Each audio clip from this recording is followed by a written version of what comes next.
Hey guys, welcome back to the Rhinestone Realtor. So today we're taking a little break from real estate and talking about finances. Obviously that is something that is a little taboo to talk about. I know when we went through recruitment when I was in a sorority back in college, that was one of the 5 B's that you did not talk about at all. But you know what? It does have to do with real estate and being prepared to purchase a home, sell a home, and changes in your living situation. So, you know what? We're going to breach the subject. So, back in December of 2017, I actually decided to follow the Dave Ramsey Financial Peace program. Now, I wasn't in any kind of like major debt. I was very normal. Everything was paid on time. I never carried a credit card balance, none of that kind of stuff. But since I am a single lady and I am 100% commission based, I just didn't like having to pay every single month for things that were depreciating in value or for things that I didn't really need. And so I was trying to figure out a way to get that stress off of me. How do I get paid at the beginning of the month or whenever I sell a property or lease a property and not stress out until the next time that happens? Now, y'all probably know by now that realtors are paid by commission, so we do all the work and then get paid at the end. If we don't sell anything that month, we don't get paid that month. If we sell a ton of things, we'll make a decent income. That's why I supplement with property management so that I do have that to pay some of the bills. But I actually decided to do it just to relieve that stress.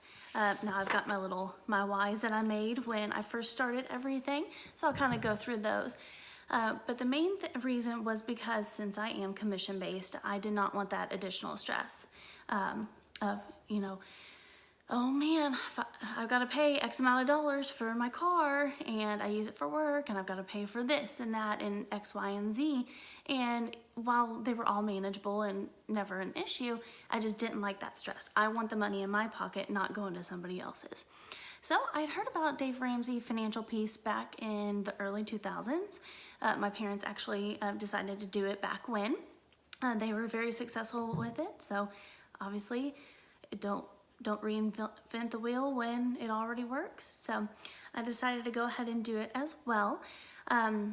I decided I just wanted to take off that stress. I wanted to be financially secure so that when I do buy my first house, I'm not stressed out like some other people are. I wanted to have that 20% down. I wanted to have it clean, functional, not worrying about it, and just enjoying what I'm about to purchase, not stressing about, oh no, I have to replace the AC right now. I also really enjoy traveling. Y'all probably are going to see some videos coming up of my trip to London, Scotland, and Ireland.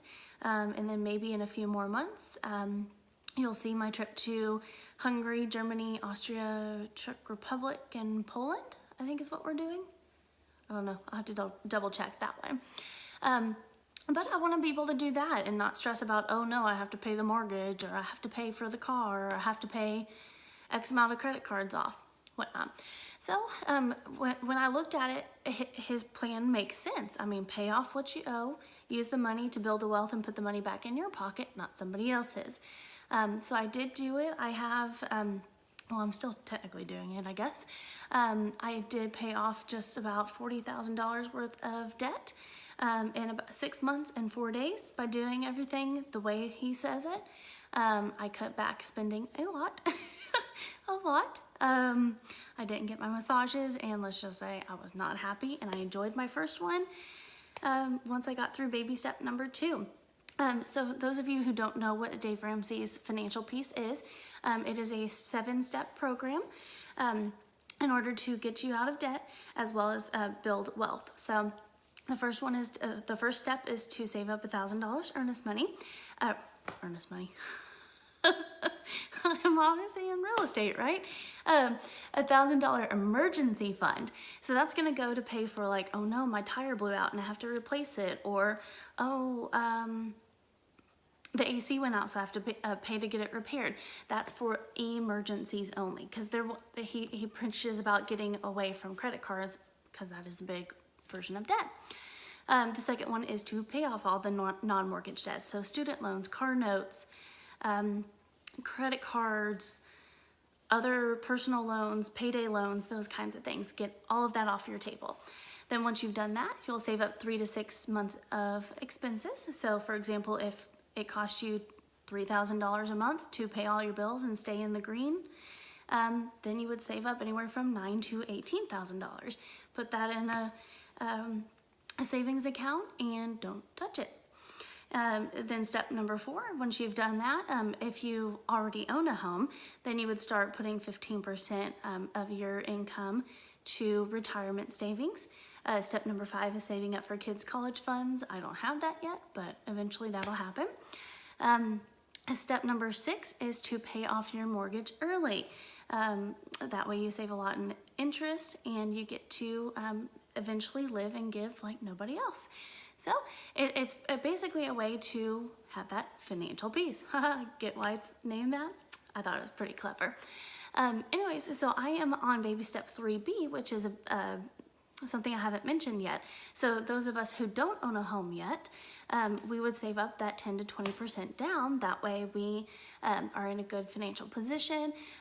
We don't have to pay that PMI. You can buy it off at 10%. So I am working on that. We should be pretty much done with that in a couple of months, but I really enjoy this financial peace program. It really has brought financial peace to my life. And so if you kind of stick around, I'll do a few more videos of like how I did it, little tips and whatnot on what to do, what not to do, and kind of how I felt going through baby step 2. So stick around.